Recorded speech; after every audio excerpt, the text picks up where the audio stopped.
Hi there, welcome to our presentation on how educators can support English learners using academic strategies like syntax surgery. Today I'm going to walk you through this specific approach and show you why it matters, especially in context of the landmark cases Flores versus Arizona. So let's begin. In 1992, Flores versus Arizona was filed on behalf of English language learners, or known as ELLs, who weren't receiving the instruction and resources they needed to succeed. The courts found that Arizona was violating the Equal Educational Opportunities Act, and the result was pressure on the state to increase funding and training for ELL programs. This case reminds us that we as educators are responsible for using effective, inclusive teaching strategies that ensure language isn't a barrier to learning, but a bridge. One of those powerful strategies is syntax surgery.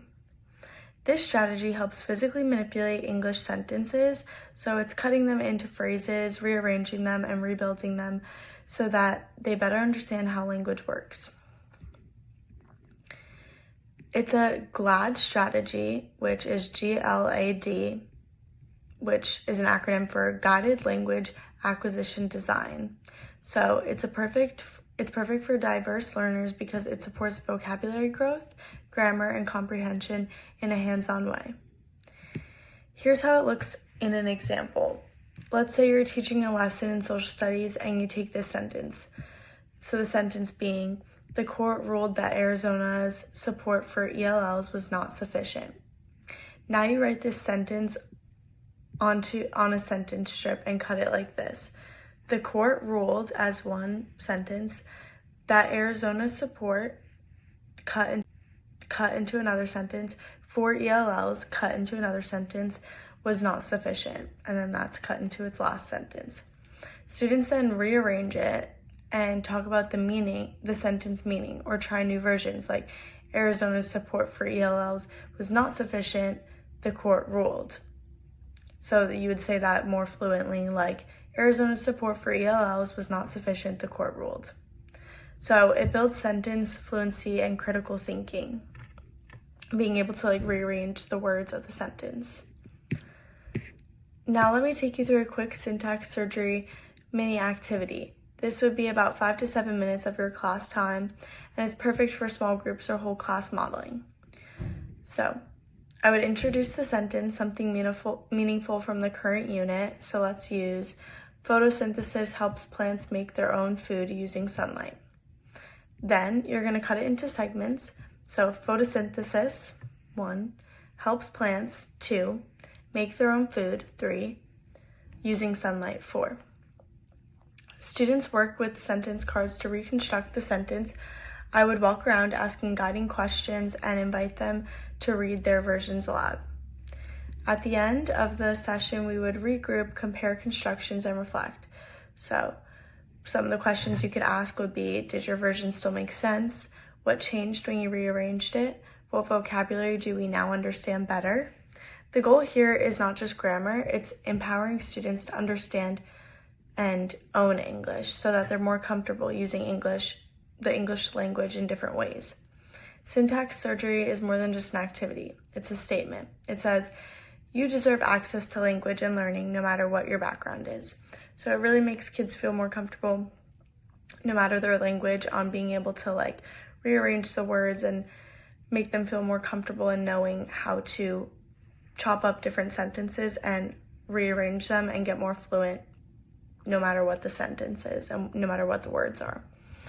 And with the precedent set by Flores versus Arizona, we know that legal support and classroom strategies go hand in hand to create equity for English learners.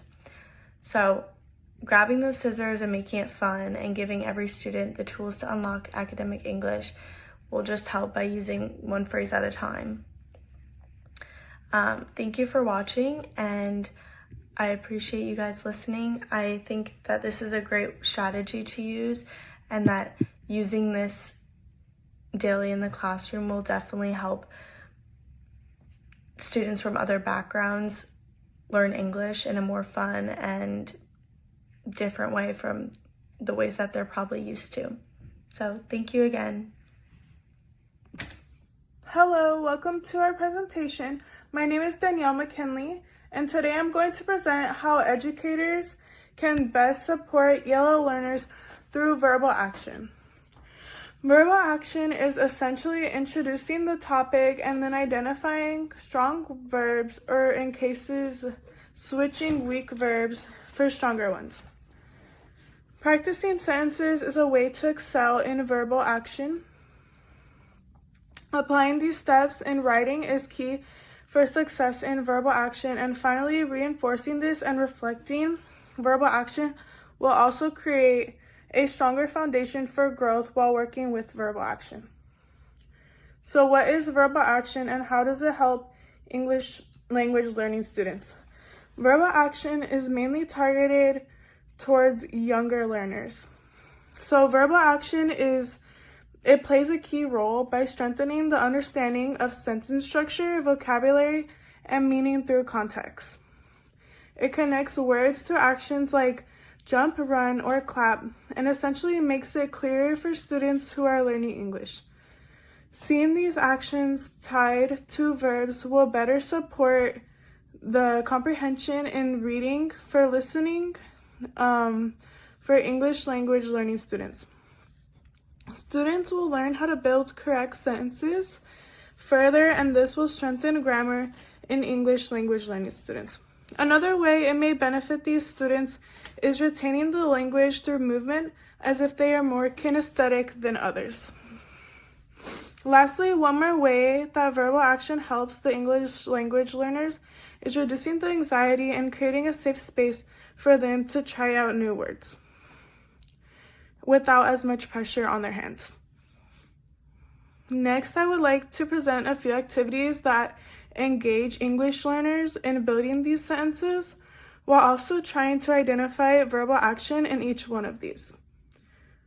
The first activity I would like to present is having images shown and then creating a simple sentence with verbal action.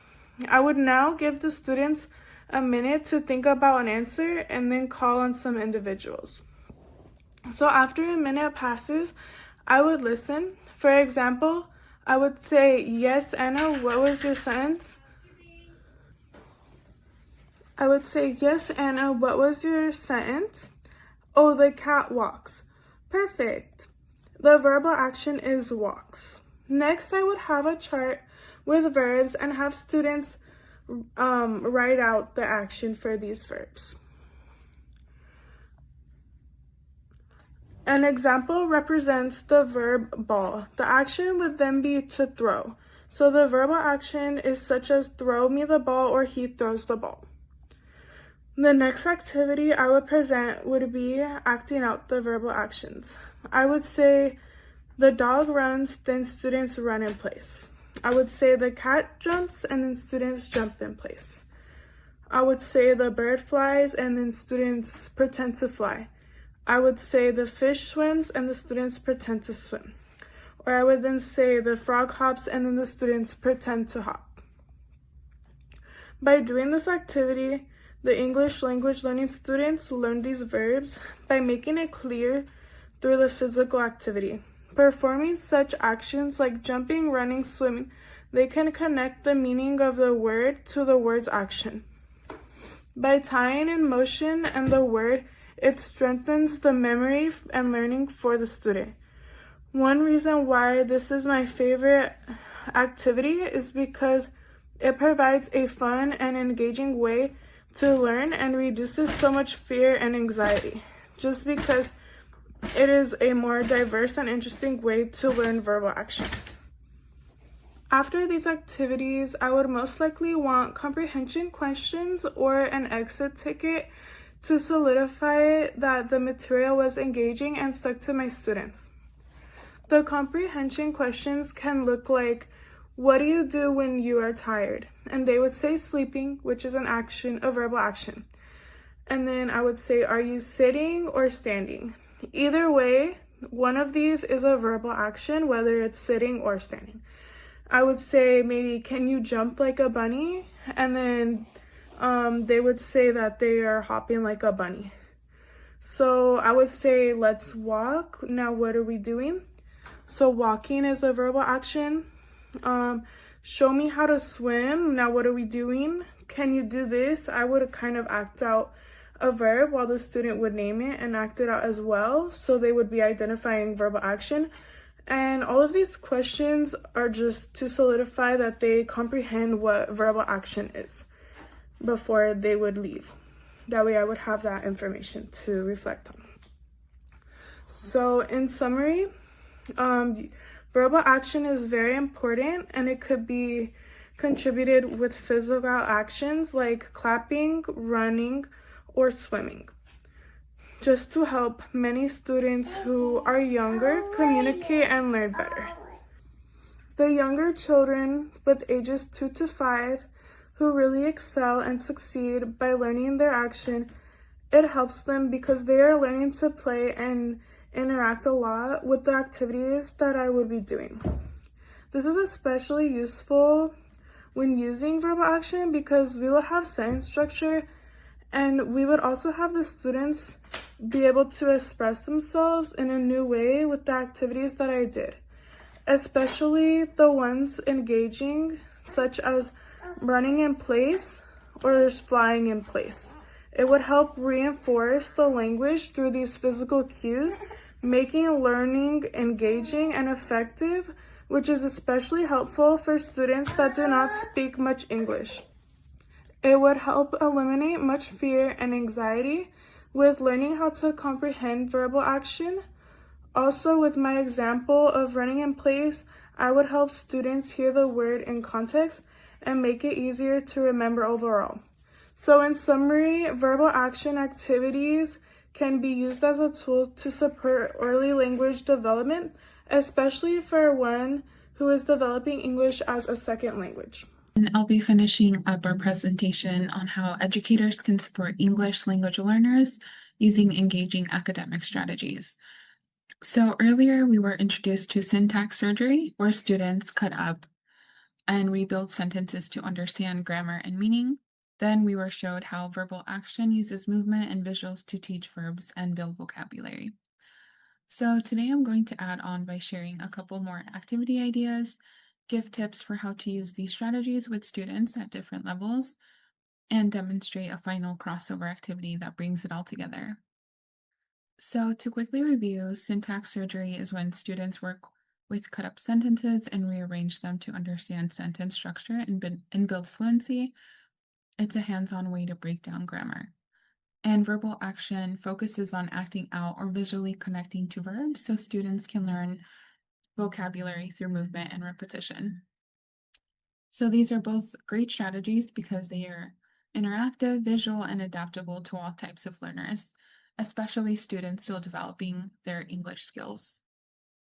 So now let's build on that by showing different ways to use these strategies in the classroom. Here are a couple of new activity ideas that you could use to reinforce these strategies. So for syntax surgery, you can use this during reading time.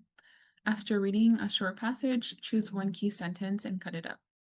For example, the settlers built homes near the river.